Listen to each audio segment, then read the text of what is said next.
안녕하세요.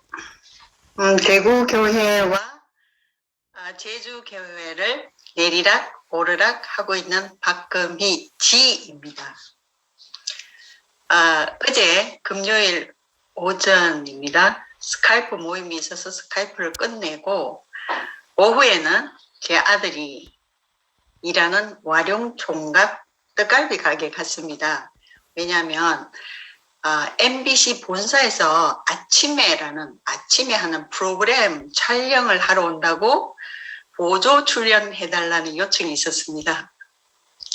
제 아들 이름이 이중생입니다. 이 이름이 하늘나라, 하나님 나라 시민으로 거듭나라, 중생, 거듭난 사람 이름인데요. 요즘 와룡총각 우리 아들이 떡갈비 CEO로 거듭나는데 엄청 열심입니다. 제 아들이 중학교를 불교재단에 다녔습니다. 일주일에 한 번씩 종교 시간이 있는데요. 그 시작은 항상 어리석은 중생을 위해서 부처님은 다음과 같이 설법을 하셨다. 이렇게 시작됩니다. 그래서 중학교 내내 아들 이름은 어리석은 중생이라는 이름으로 불렸습니다. 이름 때문에 코피도 여러 번 터져서 집으로 왔습니다. 어느 날 이름을 바꿀까? 라고 물었습니다. 했더니 아들 말이 무슨 소리, 내가 이 이름 지키려고 얼마나 싸웠는데 하면서 거절을 했습니다. 언젠가 이름값을 할 날을 기대합니다. 그 이름이 그 불교 재단에 있는 학교에서는 전혀 아주 어리석은 이름입니다. 어리석은 중생이죠. 그런데 이 하나님 나라에서는 새로운 시작의 이름입니다. 너가 나로 거듭나지 아니하면 하나님 나라에 들어갈 수 없다라고 예수님이 니고데모 유대인 지도자에게 말했습니다. 너의 선한 성취, 너의 많은 박식한 지식, 그리고 너를 너되게 한 오늘의 모든 것을 벗고 나로 다시 나야 된다고 냉정하게 말씀하셨습니다. 그분은 모든 사람에게 항상 열려있지만 또 누군가에게는 닫혀있는 분입니다.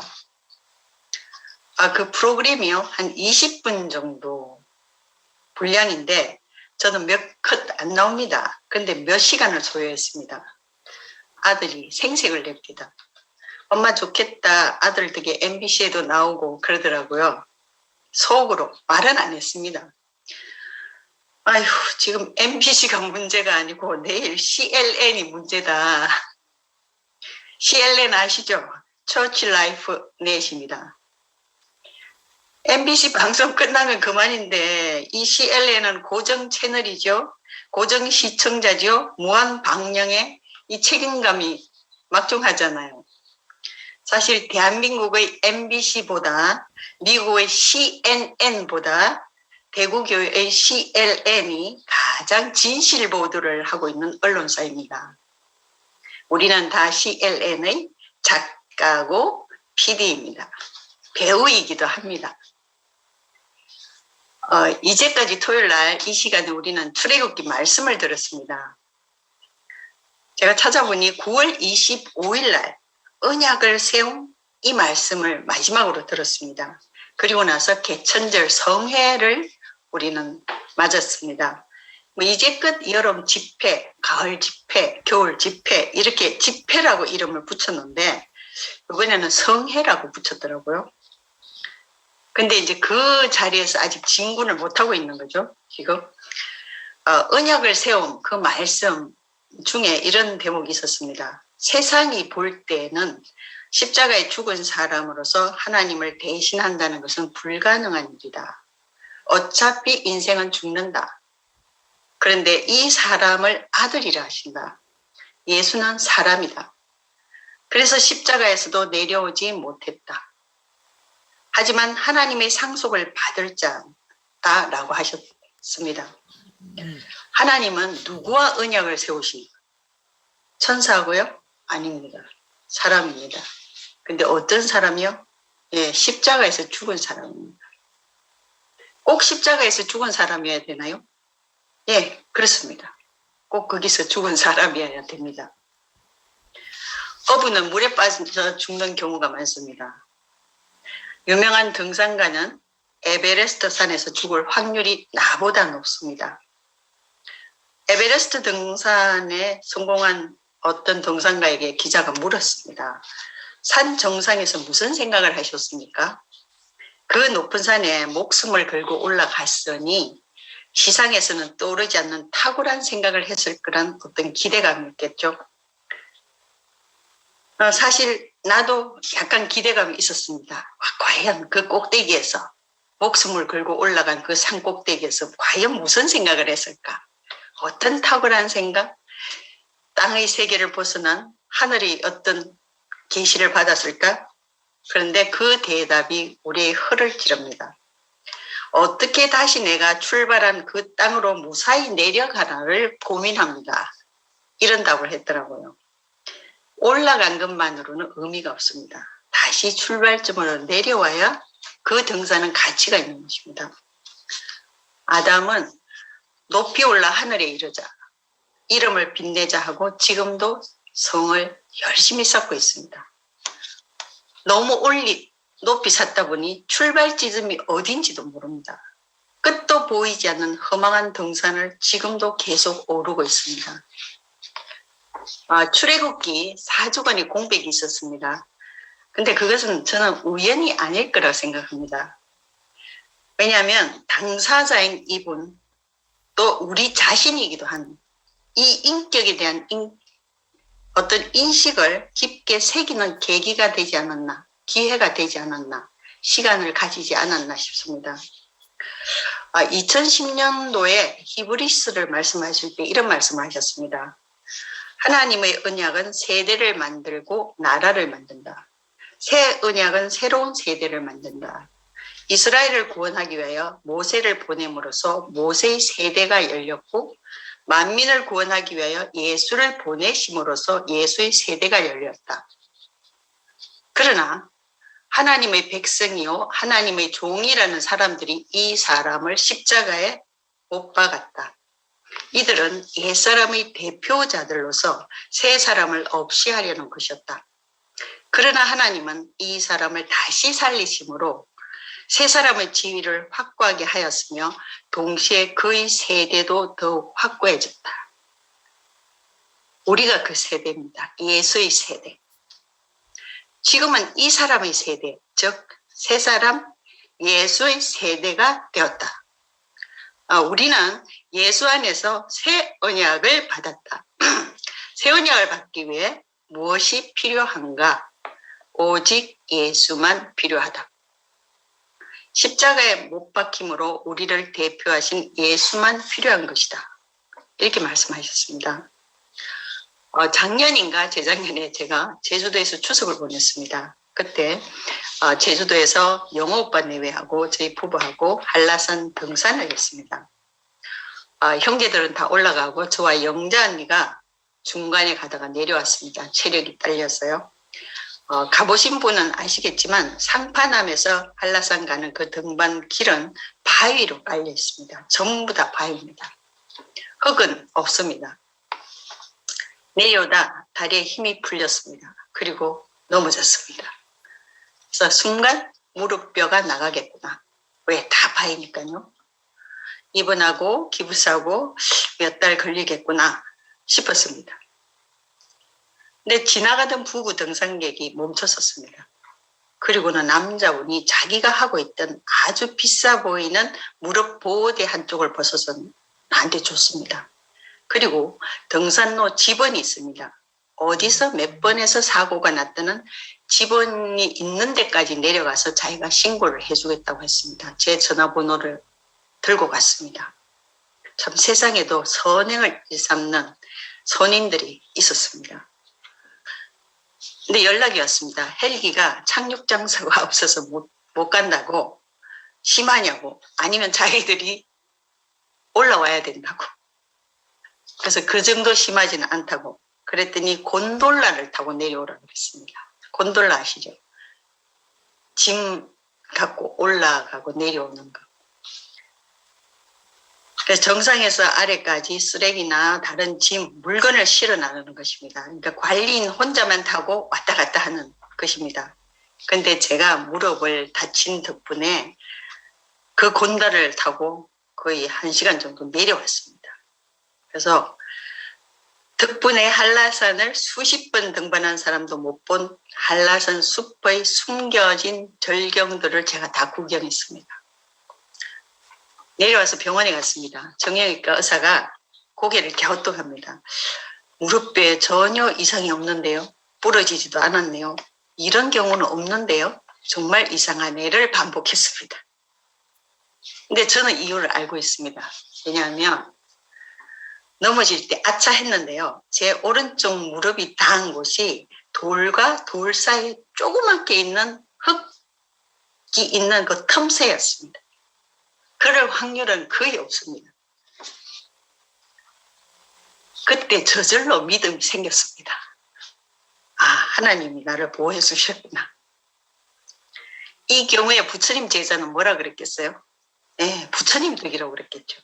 안 믿는 사람은 아, 오늘 재수가 좋았구나 그랬겠죠. 근데 이런 재수 좋은 일만 생기면 저희 믿음 생활도 탄탄합니다. 모든 게 잘 풀리는데 뭐 흔들릴 게 믿음을 못 가질 이유가 있습니까? 근데 어느 날은 무릎뼈가 깨지는 날도 있다는 것입니다. 그런데 무릎뼈가 무사하든지 산산조각 나든지 어떤 조건이든지 간에 예수 안에 십자가에서 죽은 이 사람 안에 있으면 감사한 인생이 된다는 것입니다. 조건 없이 어떤 환경에도 상관없이 어떤 비바람이 쳐도 어떤 구름이 나를 덮어도 어떤 문제가 있어도 예수 안에 있는 사람은 감사함이 있다는 것입니다. 아주 옛날에 롱롱 타임이고 4대째 어부업을 하는 어부가 있었습니다. 그날이 폭풍우가 갑자기 덮쳤습니다. 그 사람 곁에 있던 땅에서 건너온 남자가 물었습니다. 그 시대는 요즘처럼 일기예보도 없습니다. 당신 아버지 어떻게 돌아가셨어? 아, 바다에서 고기 잡다가 갑자기 오늘처럼 폭풍우가 덮치는 바람에 돌아가셨습니다. 할아버지는요? 예, 할아버지도 그렇게 돌아가셨습니다. 정주 할아버지는요? 예, 정주 할아버지도 그렇게 돌아가셨습니다. 그래서 물었습니다. 당신은 바다가 두렵지 않소? 왜요? 바다에서 죽을 확률이 굉장히 높잖아요. 어부가 되물었습니다. 당신 아버지 어디서 돌아가셨어? 침대에서 돌아가셨습니다. 할아버지는 어디서 돌아가셨어? 병원 침대에서 돌아가셨습니다. 정조 할아버지는 어디서 돌아가셨어? 예, 휴양지 침대에서 돌아가셨습니다. 당신은 침대가 무섭지 않소? 이렇게 물었습니다. 사람이면 누구나 다 죽습니다. 하지만 죽는 장소는 다릅니다. 하나님은 누구와 언약을 세우시나 십자가에서 죽은 이 사람과 언약을 세우십니다. 그럼 십자가에서 죽은 사람이면 다 되는가? 아닙니다. 꼭 예수여야 됩니다. 십자가에서 많은 사람이 죽었지만 효력은 발생하지 않았습니다. 이번 집회 3일 동안 우리는 그리스도 안에 있는 새 피조물에 관해서 말씀을 들었습니다. 이 말씀을 우리가 듣는 동안 이스라엘 백성은 모세를 통해서 출애굽기 20장부터 35장까지 하나님에게서 이것은 하고 저것은 하지 마라 하는 말을 많이 들었습니다. 제가 헤아려 보니까 토탈 16장이더라고요. 16장에 걸쳐서 이것은 하고 저것은 하지 말고 이걸 하면 어떻게 되고 하지 못한 것을 하면 어떻게 된다. 그것이 16장이나 됩니다.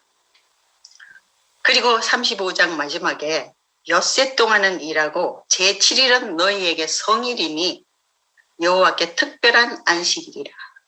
무릇 이날에 일하는 자는 죽일지니라. 이렇게 되어 있었습니다. 저는 이 구절을 보면서 우리 대신 우리 앞서서 이런 하나님과의 관계에서 참 파란만장한 삶을 살았던 우리의 조상, 믿음의 조상들에게 정말 현충일에 하는 것처럼 조기 달고 묵념이라도 하고 싶은 마음이 생겼습니다. 왜? 그 사람들이 있었기 때문에 우리가 누리고 있거든요, 지금. 이번 성회에서 받은 은혜를 앞에서 이제 많은 형제 자매들이 나눠줬습니다. 그래서 저도 오늘 이번 성회를 통해서 나는 어떤 새로운 자리를 받는가. 새 피조물이잖아요. 새 피조물. 그리스도 안에 있는 새 피조물. 나는 어떤 새 자리를 보았는가. 그리고 어떤 새 사람으로 발견되었나 하는 은혜를 나누고자 합니다. 창세기에서 아담이 동산을 나온 이후에 하나님에게 등을 보이고 계속 자기 길을 갔습니다. 등 보이고 떠난 거죠. 한번 돌아보지도 않고. 바벨성을 쌓느라가 바빴고 자기 힘을 길러서 자기를 보호하려고 온 힘을 기울였습니다. 그런데 이런 트렌드에서, 이런 세대에서 낙오한 사람들이 있었습니다. 다른 누군가를 기다리는 가난한 심령의 사람들이 있었습니다. 그리고 하나님은 그런 사람을 찾아오셨습니다. 하나님이 찾아오지 않으면 아담은 하나님을 만날 수가 없습니다. 왜냐하면 아담은 자신이 있는 곳에서 자신의 필요를 위해서, 자신의 필요를 채우기 위해서 하나님 이름을 부릅니다. 그리고 그 필요가 채워지면 잊어버립니다. 그리고 자기 필요가 채워지지 않으면 하나님을 원망합니다. 아담과 하와가 이루었던 가정은 파탄이 났습니다. 큰아들은 동생을 죽였습니다. 그리고 집을 떠났습니다. 둘째 아들은 땅에 묻혔습니다. 선악의 지식으로 사는 아담의 삶은 뭔가를 획득해도, 획득이 가인의 이름이잖아요. 가인을 낳아도 그 다음은 허무인 아벨이 따라옵니다. 아담에게는 이 두 아들이 반복적인 출생뿐입니다. 뭔가를 획득하려고 아무리 획득해도 만족이 안 되고 허무함을 느끼는 거죠. 아담은 셋째 아들 이름을 셋 대신 주다로 불렀습니다. 하나님이 뭔가를 대신해 주지 않으면 인생엔 희망이 없구나를 아담은 알았습니다. 셋은 자기 아들을 에노스라고 불렀습니다. 에노스는 이름의 뜻이 연약한 사람, 죽을 수밖에 없는 사람입니다. 그때 사람들은 비로소 여호와의 이름을 불렀다고 되어 있습니다. 연약해서 죽을 수밖에 없는 운명 앞에 서면 사람은 자동적으로 하나님 이름을 부르게 되어 있습니다. 그게 운명의 자리입니다. 사람들은 800년, 900년을 살았습니다. 그런데 그 동시대에 에녹이라는 사람은 365살의 요절합니다. 우리나라 지금 우리 평균 100년 수명에 치면 30살 넘어서 요절한 것이죠. 근데 하나님이 그를 데려가서 세상에 있지 않았다고 되어 있습니다. 모두셀라는 969년, 1000년을 못 채우고 죽었지만 그는 하나님이 데려가지 않은 사람, 죽은 채로 세상에 남아 있습니다. 그에게는 새로운 삶이 없는 거죠. 노아는 홍수가 덮치는 그곳에서 하나님과 MOU를 체결했습니다. 설계는 하나님이 하시고 실제 건축을 도맡아서 몸으로 떼어서 방주를 건축했습니다. 그리고 이 안에 하나님이 창조한 모든 생명이 다 보존됐습니다. 이 방주는 바로 노아 자신입니다. 노아는 하나님 마음을 알았습니다. 생명에는 옳고 그런 것이 있는 게 아니다. 성숙과 미성숙, 정결한 것과 부정한 것이 있을 뿐이다 라는 것입니다. 드디어 우리는 아브라함을 만납니다. 가던 길을 뒤돌아서서 하나님의 얼굴을 향해서, 하나님 존재를 향해서 부르시는 대로 전진하는 사람입니다. 우리에게는 믿음의 조상이고 정말 대단한 믿음의 조상입니다. 그렇지만 그 분의 삶을 자세히 들여다보면 찌질한 면모도 되게 많습니다. 우리하고 다를 바가 없습니다. 야곱도 마찬가지입니다. 그리고 출애굽의 주연 배우 모세의 바닥도 우리는 익히 말씀을 들어서 잘 알고 있습니다. 타지 않아서 불쏘시개도 못하는 가시떨기였다고 합니다. 자신을 그렇게 고백합니다. 그리고 그렇게 모세가 알고 있기 때문에 그 모세를 하나님이 찾아오십니다. 이 모든 사람들이 누구를 향해 가고 있는가? 바로 십자가에서 죽은 예수를 향해 가고 있는 사람들이었습니다. 이스라엘 백성이 만난 모세는 지팡이 하나 들고 이집트에게 재앙을 불러왔습니다. 그리고 애굽 사람들이 손을 놓게 만들었습니다. 그리고 홍해를 갈랐습니다. 그래서 애굽을 떠나게 했습니다. 그리고 반석을 쳐서 홍수가 아닌 생수를 먹인 인물입니다. 그리고 하늘에서 만나를 불러낸 사람입니다. 독부엠에게 물려 죽기 직전에 모세가 든 놋뱀을 보기만 하면 살게 하는 그런 사람이었습니다. 아무도 이스라엘 백성들은 이런 능력 있는 모세를 봤지만은 실제로 모세의 80세, 우리가 익히 들어서 알고 있는 그 가시떨기 같은 그 밑바닥을 보는 이스라엘 사람들은 없었다는 것입니다. 그래서 이런 모세를 보면서 유대인들은 메시아라면 이런 정도의 기적을 행할 능력이 있어야 된다고 기대를 합니다. 이 정도가 되어야지 하나님 아들이라 할 수 있지, 이 정도가 되어야지 메시아지, 이 정도가 돼야지 이스라엘을 구원할 수 있지 라는 기준치를 가지게 된 것입니다. 이스라엘의 구약 역사 속에서 나라를 구한 사람들은 평범한 사람들이 아닙니다. 그렇지만 저는 요즘 시편을 들으면서 다윗의 모습을 보는데 그 속에서 정말로 가난한 심령의 사람을 만나게 되죠. 십자가 밑에서 너가 하나님 아들이면 내려와라 조롱하는 적대자도 있었습니다. 또 제발 좀 내려오세요 라고 간절한 영혼으로 기대하는 제자들도 있습니다. 또 뭔가 보여주겠지 라고 기대에 차서 또 한편으로는 불안에 차서 지켜보는 가룟 유다도 있었습니다. 반드시 이 사람들이 잘못 기대하고 있는 걸까요? 저는 그렇게 생각지 않습니다. 기대치를 높인 책임은 예수님에게도 있습니다. 3년 반 동안 예수님은 신적인 능력으로 기사와 이적을 행했습니다. 이 사람이 우리가 기다리던 그 메시아가 맞구나 하고 따라왔습니다. 사람들은. 그래서 당신을 위해서라면 목숨도 내놓겠다고 베드로가 충성맹세를 했습니다. 죽은 나사로를 살리는 것을 봤습니다. 내가 죽어도 다시 살려줄 텐데 무슨 대수겠나. 다 계산이 있습니다. 그런데 계산이 틀렸습니다. 이 사람이 죽었습니다. 만약 그 시대에 예수님이 행한 기적이 없었다면 아무런 종교적 배경도 없고 아무런 학식도 없고 내놓을 만한 아무것도 없는 예수를 사람들이 따라왔겠습니까? 시골 무식한 청년을요? 성경에는 그런 말도 있습니다. 제가 배운 적도 없고 글자도 모르는데 어떻게 저렇게 유식하지? 이런 말도 있습니다. 기적을 행하는 것을 봤고 또 옆에서 그것만 아닙니다. 인간성도 좋습니다. 또 말씀도 성경에 없는 율법에 없는 말씀을 하십니다. 그래서 바로 이분이 그분이구나. 그분이 오셨구나 하고 모두 따라왔습니다. 추종자가 생긴 거죠. 그런데 모든 사람의 기대를 저버리고 십자가에 못 박혀 죽었습니다.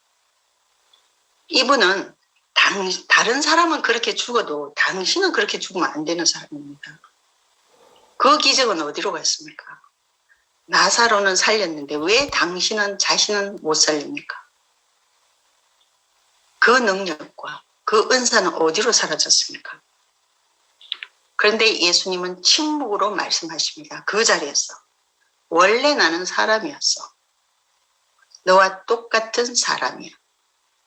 나라고 다를 바 없어. 이게 원래 내 모습이야. 원래 나는 이런 사람이었어. 이 자리에서 내가 하나님 아들이면 너도 당연히 하나님 아들이야. 이 자리에서 내가 상속자라면 너도 당연히 상속자야. 그리고 모든 인간은 바로 이 자리에 있어. 다른 사람이 죽으면 그건 당연한 죽음입니다. 강도는 나쁜 짓을 했으니까요. 십자가에 매달린 오른쪽 강도, 왼쪽 강도는 우리는 죽어도 싸다 그랬잖아요. 오른쪽 강도가 왼쪽 강도한테 그렇게 말했습니다. 우리는 죽어도 싸는데 저분은 저렇게 죽으면 안 되는 분이야. 이렇게 말했습니다. 아니면 우리는 원래 내려올 수 있는 능력이 없는 사람이니까 죽는 게 당연하지만 저 사람 우리가 볼 때는 능력이 있었는데 그 능력은 어디로 사라졌지? 아담은 선악의 지식을 먹으면 신과 같이 될 것이라 능력도 있고 죽지도 않을 거라는 그 기대를 가지고 선악과를 먹었습니다. 생명나무를 보니까 거기에 달려있는 자기 운명이 보인 것입니다. 예수가 십자가에 못 박혀서 죽은 그 운명이 에덴 동산의 생명나무를 보니까 그 자기 운명이 거기 달려있는 것입니다. 그게 자기 운명이었습니다. 그래서 선악의 지식을 택했습니다. 왜? 나는 신과 같은 존재가 되겠다. 그런데 아담이 기대한 그 모든 기대의 완성품이 예수입니다. 바로 이런 사람, 그런 사람이 되기 위해서 아담은 선악의 지식을 택했습니다. 하나님이 죽으리라 하는 말씀에도 불구하고 먹었습니다. 그런데 그 신과 같은 사람, 자기가 꿈꾸던 사람, 정말 되고 싶었던 사람, 그 사람도 십자가에 못 박으니 죽더라는 것입니다. 거기서 피조물은 피조물이고 하나님은 하나님이고 분명한 선이 나눠진 것입니다. 에베레스트 올라간 사람도 나하고 똑같은 사람입니다. 그러나 나는 에베레스트를 못 올라갑니다. 얼마 전에 10년 전에 조난당한 한국 사람 시체가 발견이 됐습니다. 그 죽음을 보고 나도 저렇게 죽을 수 있겠구나 라고 나는 생각하지 않습니다. 왜? 나는 거기 올라갈 일이 없으니까요. 그런데 십자가에서 죽은 예수가 왜 나 자신으로 보이냐? 이건 도저히 이성으로는 납득이 안 되는 항목입니다. 그런데 이것을 우리가 당연하게 지금 그 예수의 운명이 바로 나의 운명이다. 동일시 되는 것은 저는 대구교회 사역자분들의 탁월함이 아닐까. 그리고 나에게는 하나님 은혜가 아닐까. 은혜가 아니면 절대로 그 운명을 받을 수 없는 것입니다.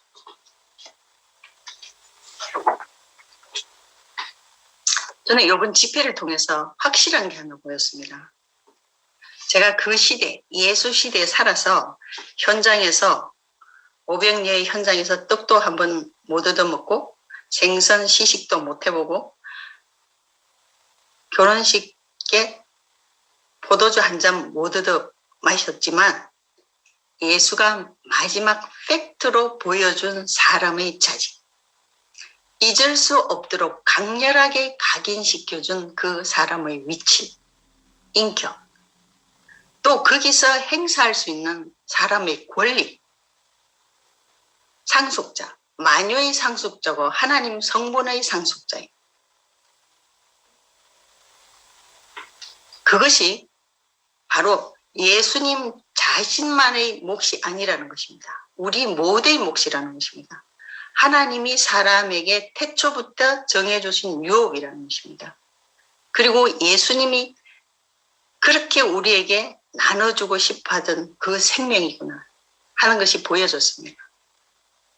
제가 이제 누구를 만나더라도 그가 누구이든지 어떤 상황에 있던 사람이든지 어떤 형편이든지 예수의 운명을 나눠주면 그 사람에게 더 이상 인생에 대한 문제는 없겠구나. 갈증도 없겠구나. 사람으로 태어난 그것으로 인생이 만족되는구나 하는 자리를 제가 보게 됐습니다.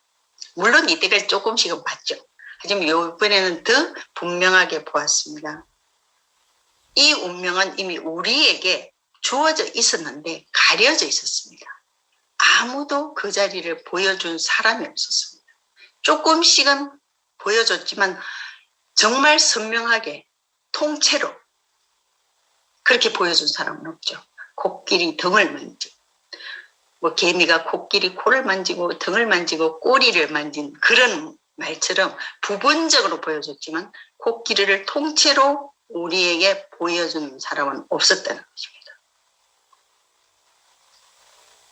그래서 이 자리 예수 안에 있으면 인생은 새로워지는구나. 새 피조물이 되는구나. 매일 새로워지는구나. 해 아래 새로울 게 있습니까? 없습니다.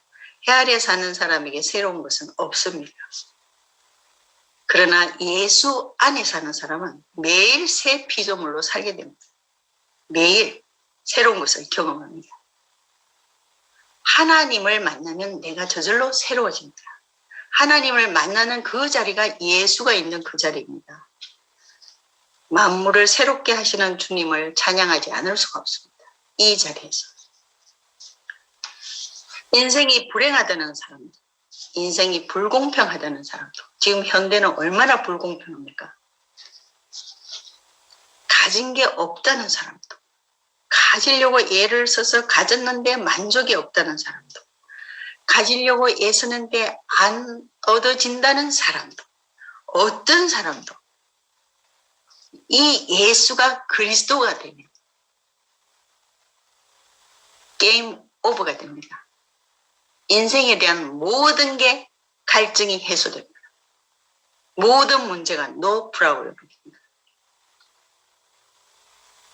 왜 예수님이 땅끝까지 나의 증인이 되라고 말씀을 하셨나? 당부를 하셨나?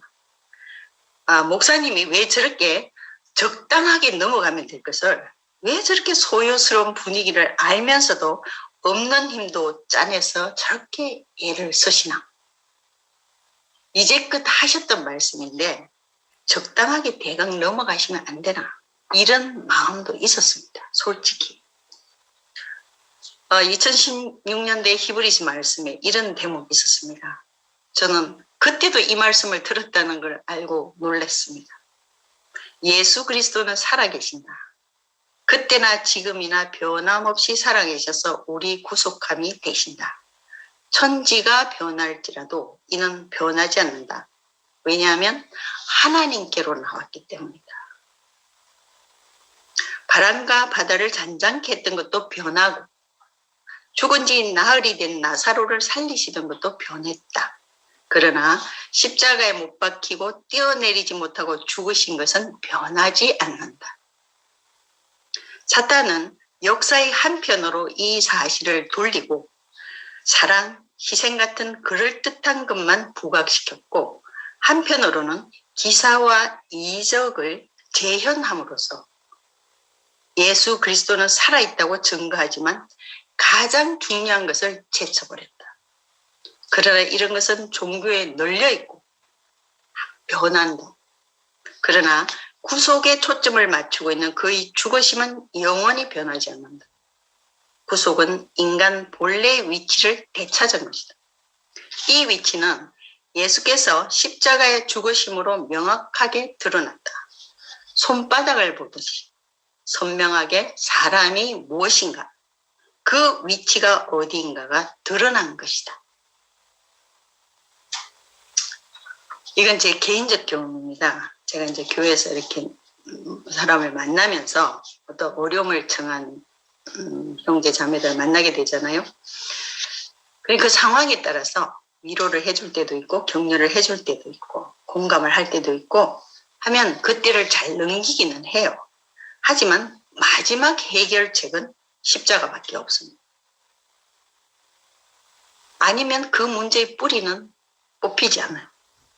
계속 다른 형태를 입고 다시 나타납니다. 다시 문제를 갖고 옵니다. 형태는 다르지만 본질은 같습니다. 그래서 어쩔 수 없이 마지막에는 십자가를 제시할 수밖에 없습니다. 십자가 안에 있는 너가 나고 너다. 그 죽음 안에 너가 있다. 그런데 십자가를 자리는 그 자리에서 사람들이 별로 좋아하지 않습니다. 그리고 눈을 감고 싶어 합니다. 그리고 모른 척 하기도 합니다. 느껴집니다. 왜냐하면 제 경험이니까. 내가 그렇기 때문입니다. 고린도후서 4장 10절에 이런 말이 있습니다. 우리가 항상 예수의 죽음을 몸에 짊어짐은 예수의 생명이 또한 우리 몸에 나타나게 하려 함이라. 우리 살아있는 자가 예수를 위하여 죽음에 넘겨지면 예수의 생명이 또한 우리의 죽을 육체에 나타나게 하려 함이라. 집회 첫날에, 집회 두 번째에 예수 한 사람이 십자가에 죽으면 모든 사람이 다 죽는다. 아무도 예외가 없다. 그런데 그분이 살아났다면 모든 사람도 다 살아난 것이다. 죽은 것이 확실하면 사는 것도 확실하다. 그렇게 말씀하셨습니다. 저는 예수의 생명이 나타나는 육체를 만났습니다. 그 예수의 생명 안에 서면 왜 내가 죽은 사람으로 발견되는지 참 신기했습니다. 창세기에서 정령 죽으리라 한 그 죽은 사람이 그 예수의 생명 앞에 부딪히면 내 자신으로 죽은 사람으로 발견이 됩니다. 예수의 육체는 죽었습니다. 그 죽은 육체를 통해서 무엇이 드러나나? 예수의 생명이 드러납니다. 그 생명을 만나면 예수가 죽은 게 아닙니다. 이상하게 그 생명 앞에 서면 내가 죽은 사람으로 드러납니다. 아, 내가 하나님에게 죽은 사람이구나. 이게 드러나게 되더라고요. 이 시대에 내가 예수를 육체로 만날 수는 없습니다. 그러나 죽을 육체를 통해서 예수의 생명을 나타내는 새 사람이 있습니다. 새로운 사람이 있습니다. 내가 처음 만난 사람은 이 목사님이었습니다. 그리고 이제는 대구교회 안에 모든 지체들입니다. 옛날에는 한 분한테 이 예수의 생명이 드러났습니다. 그러나 이제는 그 예수의 죽음에 동참된 대구교회 지체들을 통해서 나는 예수의 생명을 만나게 됩니다. 얼마 전 사랑방에 어떤 젊은 형제의 글을 읽었는데 굉장히 마음에 와닿았습니다. 이 형제가 교회의 어떤 표현에 상처를 받았구나 싶어서 참 마음이 불편했습니다. 그 형제가 이렇게 썼습니다. 세상에서도 종교에서도 그를 규정할 수 없었습니다. 어떤 개념으로도 어떤 언어로도 한정 지을 수 없는 그곳에서 그는 사셨고 마치셨습니다. 예, 맞습니다. 십자가에서 못 박혀 죽은 예수는 우리의 개념이 멈추는 곳입니다. 아담의 개념이 알 수 없는 곳입니다. 상상할 수 없는 것입니다. 그리고 언어가 끝나는 곳 맞습니다. 어떻게 표현할 수가 없습니다. 왜? 그건 하나님의 언어이기 때문입니다. 그리고 하나님의 개념이기 때문입니다. 그리고 그는 그곳에 사신 분이 맞습니다. 그리고 그 형제는 이렇게 썼습니다. 어디가 하나님 나라의 중심일까요? 저는 예전에 중심과 변방의 구분이 희미하고 하나님 나라와 세상의 경계가 모호하던 그때가 우리 교회의 생명력이 가장 강했다고 느껴져요. 이렇게 적었습니다. 근데 제 생각은 그때도 지금도 우리는 한결같은 한 말씀을 듣고 있습니다. 그때와 지금 하나도 달라진 게 없습니다. 그럼 왜 그때 우리 교회의 생명력이 왕성했고 지금은 뭔가 가른다고 생각이 들까요? 그때는 우리 교회의 가장 밑바닥에 뭐가 있었냐면 이 예수의 생명을 사는 분이 기초석으로 깔려 있었습니다.